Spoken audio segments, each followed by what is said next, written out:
Hey guys, I'm basically putting this out there. If you are scratching your heads wondering if you should work for Western Express, I know there's a lot of videos out there that tell you yes or no. Ultimately, you're going to have to make up your own mind. I can lay out for you some of the experiences I had, but you should know that they are things that happen to me. It doesn't mean they'll happen to you or for you or against you. Western Express is first and foremost known as, by reputation, a second chance company. If you fucked up somewhere down the line, if you're a felon, if you haven't done anything too unsavory, they will generally hire you. Right off the bat, if you have limited doors open to you and you can get this job, take it. If that's your avenue and you have no other way to go or very few ways to go, it's a pretty good job in terms of a paycheck compared to what you're making if doors are shut because you have like a criminal record. Now, that being said, if you don't have a criminal record, if you are someone who's just looking to get into the trucking game or back into the trucking game like I was,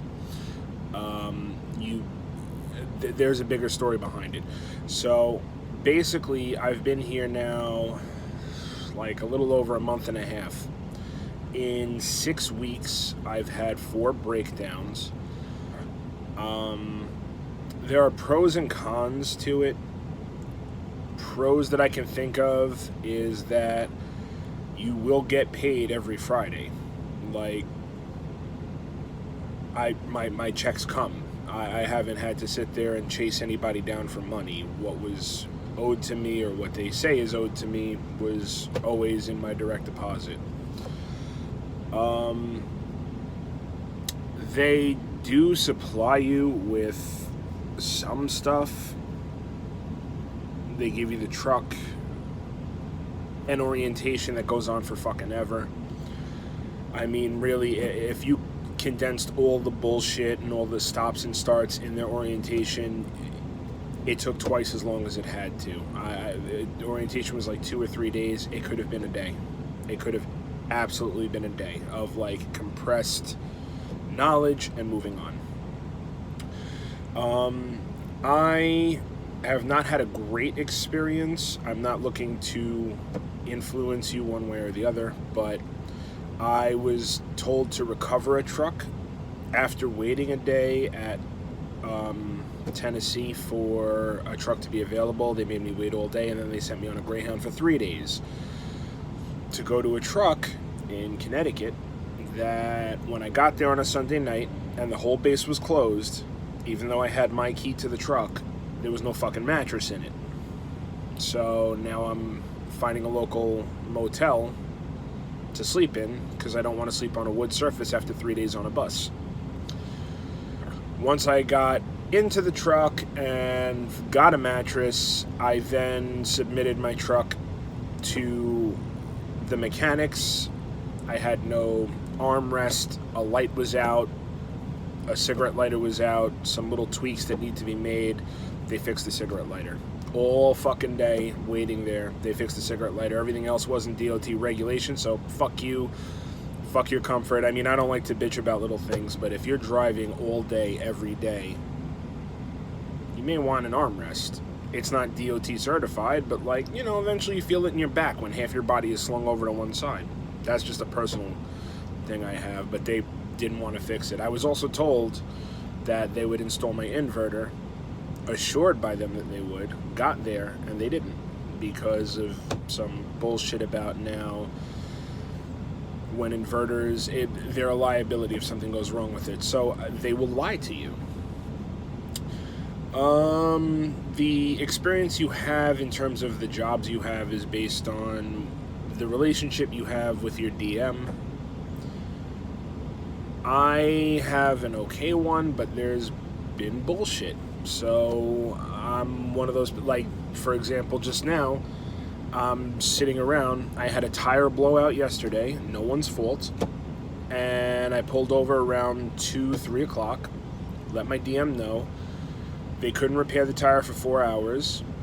in that 4 hours, my delivery was, my load was set to deliver, and because I couldn't, they said, try to get it there by 7 o'clock, 5 hours. Okay, fine.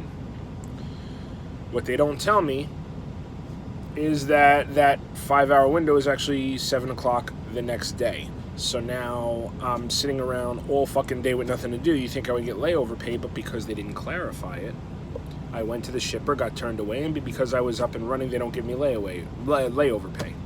So, I mean, this is one of those places where they're not going to hold your hand. They're not going to walk you through it. They're not even going to give you a courteous heads up. Hey, that job we were saying get there by 1900 is actually 1900 tomorrow.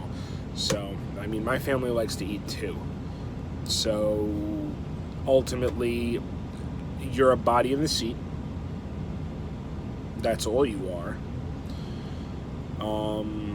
No matter how much you try to communicate with them, it's going to be an uphill battle. And God for fucking bid, you need to get through to anyone on the weekend or after 5 o'clock at night. To say that they are utterly useless is an insult to the utterly useless. They will not help you. They don't know their ass from their elbow. You send them a message, they send you one back, and you're having an exchange for over a half an hour just catching them up to speed before they even know what the fuck is wrong.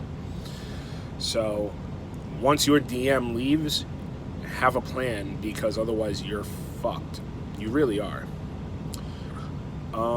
The equipment isn't always great. Like I said, I've been here for 6 weeks now. I was gonna post videos before this, but I wanted to really get a feel for it, so I wasn't putting out bad information.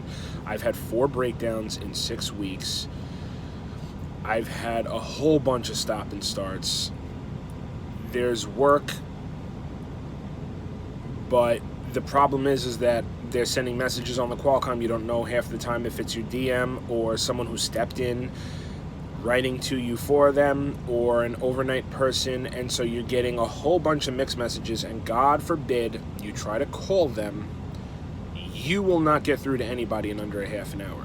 You will listen to the hold message for a half hour. There were times where I was on hold with them for 53 minutes. And when I finally got through, I said, you guys are something else. Not an apology, not anything. They're like, truck number? They don't give a fuck. So, this may not be, and probably won't be your experience, but I've heard enough bad things about Western where I was like, oh shit. What am I getting into? And then I got here figuring, put my best foot forward. I'm a professional. If you communicate with me, I communicate with you. I dispatched for 12 years. I'm all about communicating and everybody being on the same page. This company does not give a fuck. Not like that. You're a body. You quit tomorrow. They'll have someone in your truck 2 days later. If you need the job, take the job. If there's no other way for you to work, do it. If you have options, research those options and then do a healthy comparison. Just know what you're getting into. I can't tell you if this is for you. I can't tell you if you're going to love it here. Some people do like it. Some people don't like it.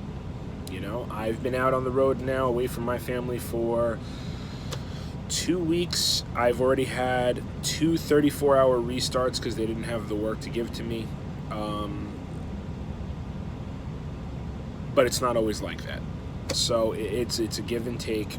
It's not guaranteed one way or the other, but it is going to be an uphill battle. You are going to get frustrated, and they're not going to give you much of a reason not to be frustrated. It's a pain in the ass more often than not. When you know what you're doing and you're supposed to go where you go, you run, it's fine. But I've had to already chase them down for multiple scale reimbursements, equipment reimbursements. One morning they didn't let me know that a shipper required safety helmets and goggles and referred me to a truck stop. So 2 truck stops and a Walmart and a Lowe's later, my whole fucking morning, 4 hours looking for a helmet just to be told by the DM that they didn't know about this.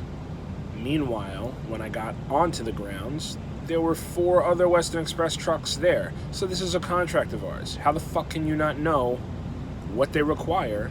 If we have 4 trucks on the grounds, this is obviously not a new account. So they won't do their homework. They'll hold it on you. It's going to be one of those things where there's a reason why more people work there for a year and quit than you see lifers and veterans there. I haven't met anyone yet that's been there for more than 2 years. I'm sure there are, but I have not met anyone that fits that bill yet. And the longer I work here, the more I'm seeing why. So yeah, there are pros to it, not wonderful ones. You know, when you get on a bus, they'll pay for the bus. When you're in a motel, they'll pay for the motel, but you'll be sharing it with a stranger, and God forbid you're in fucking Nashville. I was in Pennsylvania, where the accommodations are good. They feed you Subway until you're blue in the face at like training and orientation, but it's the Red Roof Inn, or there's another spot, but like they're humane accommodations. You go to Nashville, it's the sketchiest fucking place you can be at. So if you're down south and you're looking to join, just mentally get ready for what you're getting into, because it's not going to be the best thing. When you leave the room, you better know where your bags are. I've heard tales of bed bugs and shit like that. I stayed at both spots. Just, if you're going to Nashville, be warned. Aside from that, I don't know. It's a bottom tier company. It's one of those jobs you work, you get some experience, you move on to the next thing. And when you get here, you're going to understand why. That's pretty much it. But aside from that, yeah, good luck to you if you join, good luck to you if you don't.